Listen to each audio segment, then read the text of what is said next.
Le roi est au plus mal à la fin du match. Son comportement est de plus en plus bizarre. On m'a manqué, vu que j'ai pas fait trop. Peut-être que si j'avais trop, j'avais devenu accro.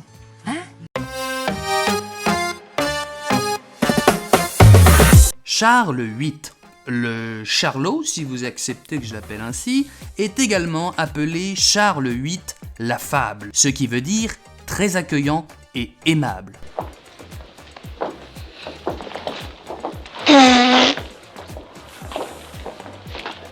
Et quand on voit sa tronchetta, on comprend pourquoi on insiste sur le fameux Charles VIII l'affable. Tu es très moche. Le garçon ressemble plus à Georges qu'à Clooney.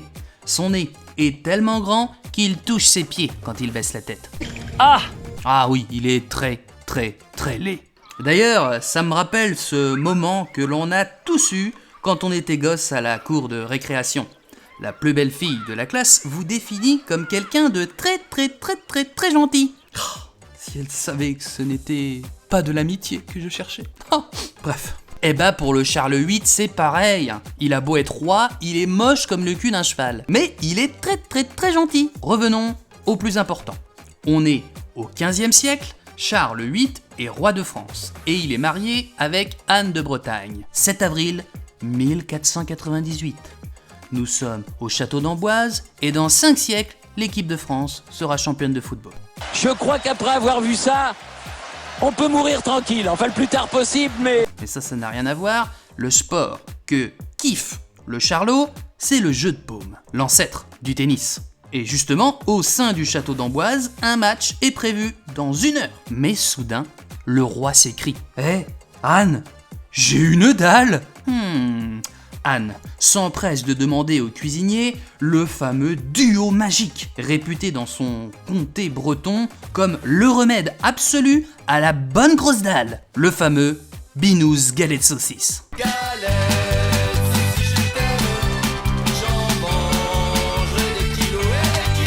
Ouf, le roi va mieux. Une fois rassasié, en marchant dans le château, il s'écria « Allons voir ce match de jeu de paume, ah, je suis content, je suis con... » Aïe.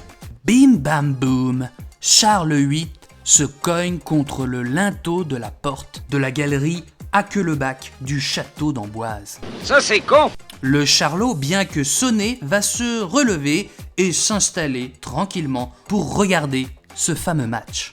Le roi est au plus mal à la fin du match. Son comportement est de plus en plus bizarre. On m'a manqué, vu que j'ai pas fait trop. Peut-être que si j'avais trop, j'avais devenu accro. Il déclare même à la fin du match une parole comme qui dirait incompréhensible. L'inquiétude pour le roi grandit.